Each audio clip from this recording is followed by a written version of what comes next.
Assalamualaikum warahmatullahi wabarakatuh. Alhamdulillah, saat ini kita masih diberikan kesempatan oleh Allah untuk dapat melaksanakan pondok Ramadan di SMP Negeri 1 Duren. Pada kesempatan ini, saya, Ulul Fauzia, dipercaya untuk menyampaikan materi tentang Toharoh. Yang pertama, kita ke pengertian Toharoh. Toharoh secara bahasa berarti bersuci atau bersih.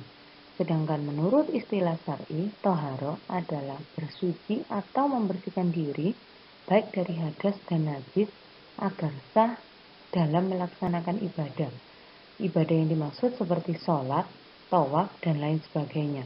Melalui toharo, kita dituntut untuk suci pada badan, pakaian, maupun tempat yang kita gunakan.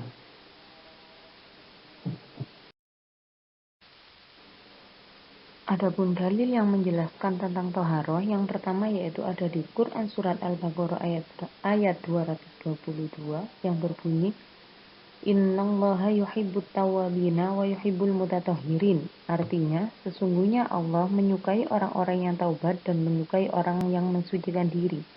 Yang kedua, di Quran Surat Al-Mudaththir ayat 4 sampai dengan 5. Wasiyabaka fatahhir warujza fahjur. Dan pakaianmu bersihkanlah, dan perbuatan dosa menyembah berhala tinggalkanlah. Selanjutnya juga hadis Nabi riwayat Muslim at-tahuru syatrul iman. Kebersihan itu sebagian dari iman.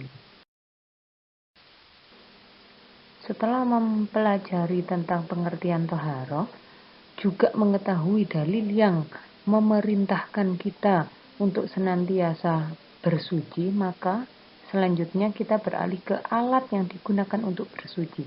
Alat yang dipakai untuk bersuci ada 3. Yang pertama air, debu, dan yang terakhir adalah batu atau benda padat sejenisnya. Selanjutnya, kita akan menjelaskan tentang macam-macam air. Karena air sendiri dibagi lagi menjadi 4. Yang pertama yaitu ada air mutlak atau biasa disebut dengan air suci mensucikan. Artinya, air itu kondisinya suci dan bisa dipakai untuk bersuci. Masuk ke dalam kategori air mutlak ada 7. Yang pertama, air hujan, air sumur, air sumber, air laut, air embun, air salju, dan yang terakhir adalah air sungai. Yang kedua ada air musyammas. Air musyammas yaitu artinya air suci mensucikan tetapi makruh untuk digunakan. Yang masuk ke dalam kategori air musyammas yakni air yang dijemur atau dipanaskan pada terik matahari yang tempatnya pada bejana logam. Bejana logam ini adalah logam yang terbuat dari tembaga atau besi, bukan terbuat dari emas atau perak. Sehingga air yang ada di dalam bejana tembaga atau besi yang dipanaskan di bawah terik matahari itu kalau dipakai dikhawatirkan dapat mengganggu kesehatan. Yang ketiga yaitu air suci tapi tidak mensucikan. Air ini kondisinya suci tetapi tidak bisa dipakai untuk bersuci. Air ini dibagi lagi menjadi 3. Yang pertama ada air mustakmal, yang kedua air suci yang telah bercampur dengan benda suci lainnya, dan yang ketiga adalah air buah-buahan. Yang pertama air mustakmal. Air mustakmal itu artinya adalah air bekas yang sudah dipakai untuk bersuci. Nah, jumlah air itu kurang dari 2 kula. Hitungan 2 kula itu kalau kita ibaratkan seperti volume kubus adalah dengan ukuran 60 cm kali 60 cm kali 60 cm atau sama dengan 216.000 cm kubik atau 216 liter. Bila air itu kurang dari 216 liter sudah dipakai untuk berwudu atau bersuci, maka kondisinya mustakmal, tidak bisa dipakai lagi untuk bersuci. Yang masuk ke dalam kategori air suci tidak mensucikan yang kedua yaitu ada air suci yang telah bercampur dengan benda suci lainnya. Misalnya, kita punya air suci, lalu ada cairan teh. Cairan teh itu juga suci, tapi ketika sudah dicampur air bercampur dengan teh, itu tidak bisa dipakai untuk bersuci. Yang ketiga yaitu ada air buah-buahan. Misalnya air kelapa. Air kelapa itu kondisinya suci tetapi tidak bisa dipakai untuk bersuci. Macam air yang terakhir yaitu air mutanajis. Air mutanajis itu dibagi lagi menjadi dua. Air mutanajis sendiri yaitu artinya air najis. Air mutanajis yang pertama yaitu air itu jumlahnya kurang dari 2 kula dan terkena najis. Meskipun warna, rasa, bau tidak berubah, maka tetap dihukumi dengan air mutanajis. Sedangkan yang kedua, air itu 2 kula atau lebih, tetapi terkena najis sehingga berubah warna, rasa, atau bau, maka dia dihukumi sebagai air mutanajis yang tidak bisa dipakai untuk bersuci. Ketika mempelajari tentang toharo, maka tidak akan terlepas kita untuk mempelajari tentang hadas dan najis. Pengertian hadas. Hadas menurut bahasa berarti berlaku atau terjadi. Sedangkan menurut istilah ialah suatu keadaan pada diri seseorang yang menyebabkan seseorang itu wajib mandi, wudhu, atau tayamum bila melakukan ibadah tertentu. Yang dimaksud di sini adalah untuk secara mudahnya kita mengetahui hadas itu apa. Seperti dijelaskan tadi, hadas itu adalah kita melakukan sesuatu sehingga menyebabkan kita harus berwudu. Misalnya kita membuang angin. Nah, itu kan kita melakukan sesuatu. Apa? Kita membuang angin. Maka itu buang angin disebut juga dengan hadas. Pembagian hadas dan cara mensucikannya. Hadas sendiri dibagi lagi menjadi dua. Yang pertama hadas kecil, yang kedua adalah hadas besar. Hadas kecil cara mensucikannya yaitu dengan wudhu atau tayamum. Sedangkan hadas besar cara mensucikannya yaitu dengan cara mandi wajib atau tayamum. Yang masuk ke dalam kategori hadas kecil, kentut atau buang angin, tidur, buang air kecil, buang air besar, dan lain sebagainya. Sedangkan yang masuk ke dalam contoh hadas besar yaitu menstruasi, gila, mimpi basah, bersetubuh, dan lain sebagainya. Setelah mempelajari tentang hadas, selanjutnya kita mempelajari tentang najis. Najis secara bahasa berasal dari bahasa Arab yang berarti sesuatu yang kotor atau tidak bersih. Adapun menurut istilah syar'i atau dalam ajaran Islam, najis berarti segala bentuk kotoran yang melekat pada badan, pakaian, atau tempat yang menyebabkan tidak sahnya melakukan ibadah tertentu. Jadi di sini sudah kelihatan perbedaan hadas dengan najis. Kalau hadas itu kita melakukan sesuatu, sedangkan kalau najis itu kita terkena sesuatu. Najis sendiri dibagi lagi menjadi tiga. Yang pertama yaitu najis mukhaffafa atau najis ringan. Yang masuk ke dalam kategori najis mukhaffafa yaitu kencing bayi laki-laki yang berumur 2 tahun atau kurang dari 2 tahun, belum makan apapun kecuali hanya minum ASI dari ibunya. Berarti yang masuk kategori najis ini harus memenuhi 3 syarat. Yang pertama adalah bayi laki-laki, yang kedua umurnya tidak lebih dari 2 tahun, dan yang ketiga hanya makan atau minum ASI dari ibu. Kalau misalnya ada bayinya laki-laki, usianya kurang dari 2 tahun, tetapi selain minum ASI dia juga minum susu formula, maka dia tidak masuk ke dalam kategori ini. Kalau mau masuk dalam kategori najis mukhaffafa, maka tiga-tiganya harus terpenuhi. Adapun cara mensucikannya najis mukhaffafa yaitu cukup dengan memercikan air pada benda yang terkena najis dan tidak dituntut hingga airnya harus mengalir. Jadi misalnya cukup diperciki saja. Yang kedua yaitu ada najis mutawasito, artinya yaitu najis sedang. Yang masuk ke dalam najis sedang ini ada bangkai, darah, nanah, muntah, semua yang keluar dari kubul dan dubur, susu hewan yang tidak halal dimakan misalnya susu kucing, arak, dan semua jenis minuman keras. Najis mutawasito ini dibagi lagi menjadi dua, yaitu najis ainiyah dan najis hukmiyah. Najis ainiyah itu maksudnya adalah najis ini dapat dikenali wujudnya oleh panca indera. Misalnya, kita punya adik usianya 3 tahun. Ternyata tiba-tiba bangun tidur adik ngompol, lah kan kelihatan. Itu namanya najis ainiyah. Cara mensucikannya yaitu dengan menghilangkan najisnya hingga hilang warna, rasa, dan baunya. Yang kedua yaitu najis hukmiyah. Najis hukmiyah ini diyakini adanya tapi sudah tidak dikenali wujudnya atau sudah tidak kelihatan. Misalnya, kita gendong adik kita. Tiba-tiba adik kita pipis kena baju kita. Karena lama kita nggak sempat mensucikannya sampai air kencing itu kering. Otomatis kalau sudah kering di baju kan tidak kelihatan, tapi kan kita tahu sebenarnya bahwa baju kita terkena najis. Itu disebut dengan najis hukmiyah. Cara mensucikannya yaitu mengalirkan air pada benda yang diyakini kena najis sehingga hilang warna, rasa, dan bau.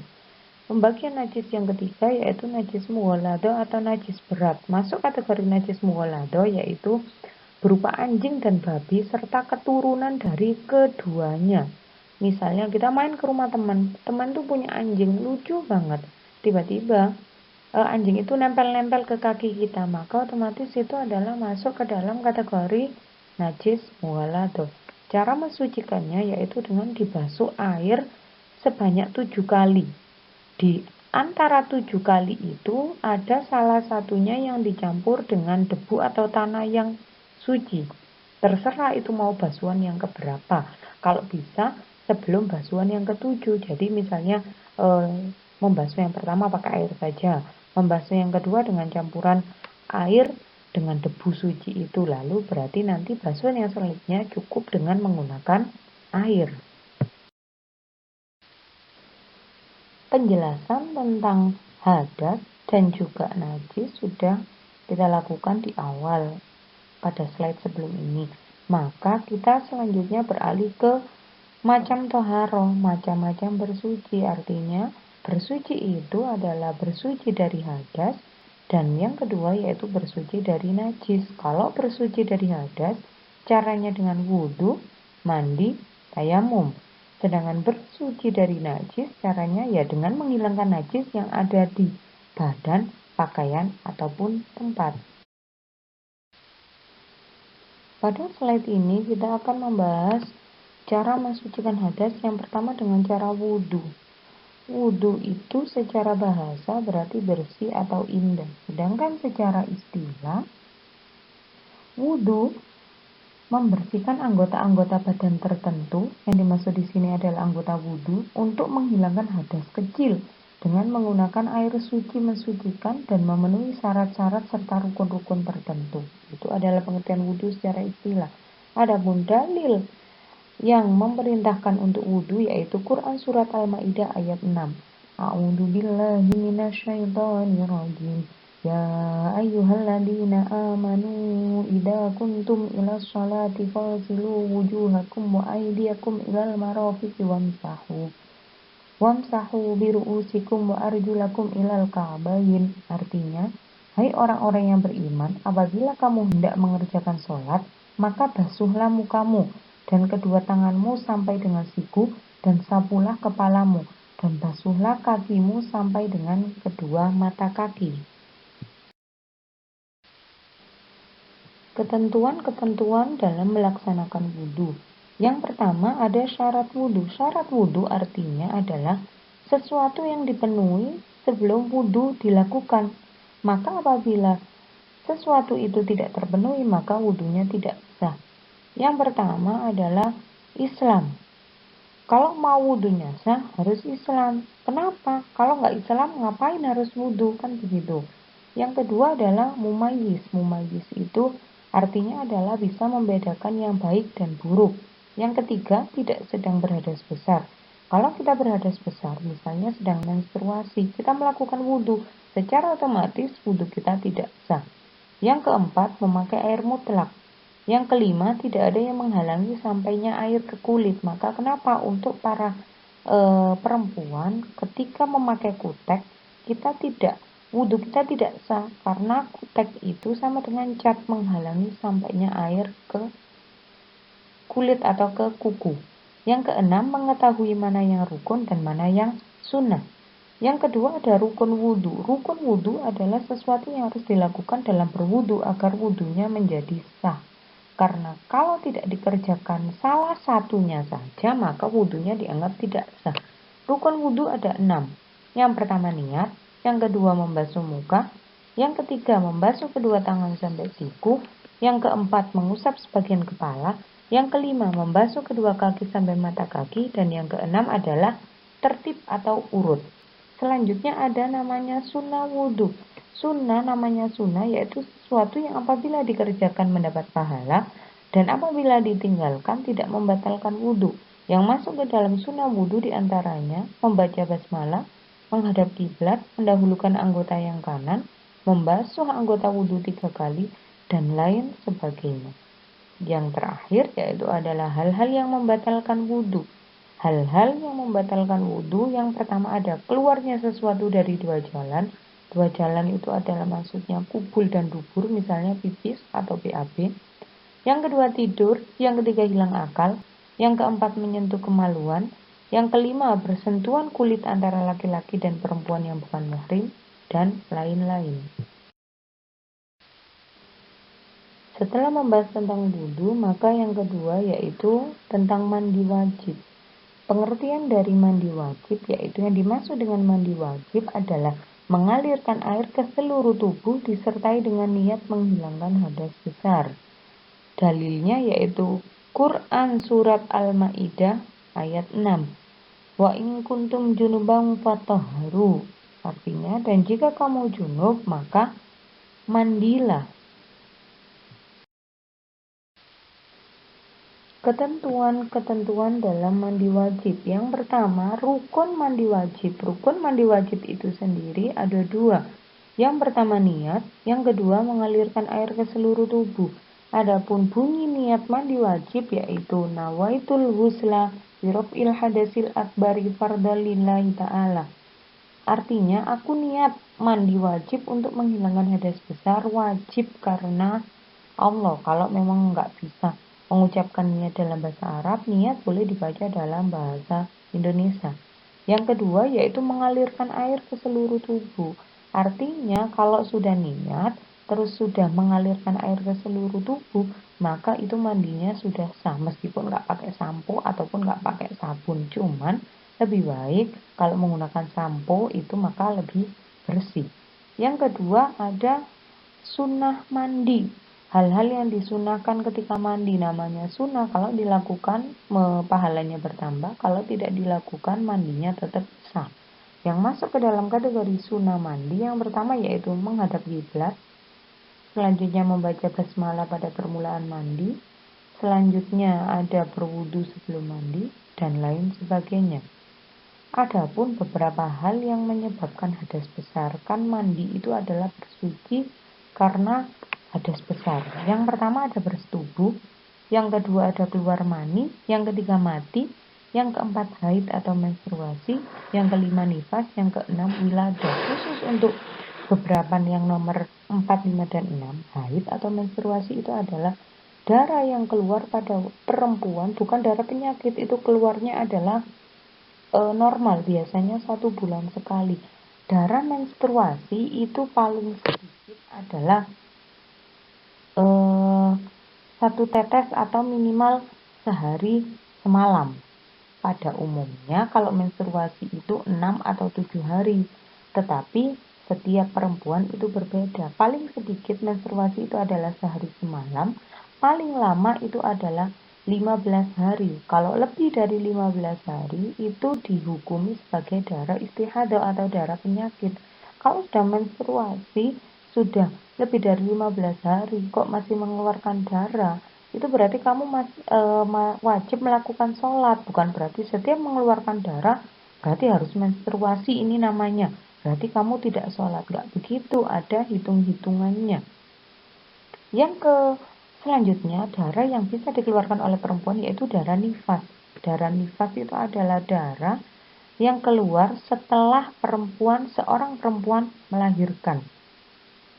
Yang berikutnya ada darah wilada atau darah melahirkan. Kalau nifas adalah darah yang keluar setelah melahirkan, paling lama itu adalah 60 hari, maka wilada adalah darah yang keluar bersamaan dengan lahirnya seorang bayi.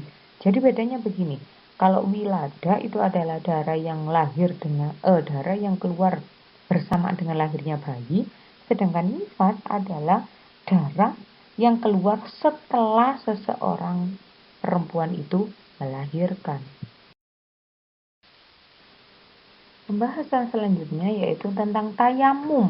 Tayamum itu sendiri secara bahasa berarti al-qasdu, artinya menyengaja. Adapun secara istilah fikih, tayamum adalah mengusapkan debu ke muka dan kedua tangan sampai siku dengan beberapa syarat dan rukun tertentu sebagai pengganti wudhu atau mandi wajib untuk memenuhi kesucian sebagai syarat dibolehkannya beribadah. Tayamum sendiri merupakan rukhsah atau keringanan bagi orang yang tidak dapat memakai air karena adanya halangan yang dibolehkan menurut ketentuan agama atau udzur syar'i. Jadi harus ada sebabnya, karena udzur syar'i, bukan karena males karena cuacanya dingin saya tayamum aja, nggak bisa. Harus ada rukhsah atau keringanan. Nanti akan dibahas apa saja yang masuk ke dalam udzur syar'i. Untuk alat yang digunakan untuk tayamum yaitu debu yang suci. Sebab-sebab dibolehkannya tayamum atau yang tadi disebut dengan udzur syar'i. Yang pertama adalah sakit. Sakit dalam hal ini kalau dikhawatirkan akan bertambah parah atau sembuhnya semakin lama jika terkena air, maka itu diperbolehkan tayamum. Yang kedua adalah dalam perjalanan yang sulit untuk mendapatkan air.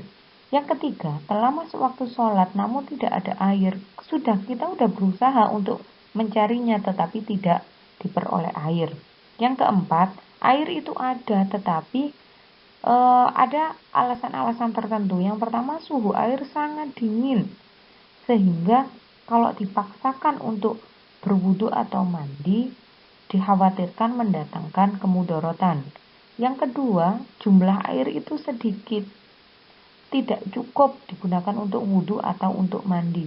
Yang ketiga, karena air itu sedikit, biasanya hanya cukup dipakai untuk minum, maka itu diperbolehkan tayamum. Yang keempat, untuk menjangkau air terhalang bahaya yang mengancam jiwa atau harta, maka boleh melakukan tayamum. Selanjutnya ada syarat tayamum. Syarat tayamum yaitu apabila mau melaksanakan tayamum, syarat-syarat itu harus sudah terpenuhi. Yang pertama, ada sebab yang menjadikannya boleh mengganti wudhu atau mandi dengan tayamum.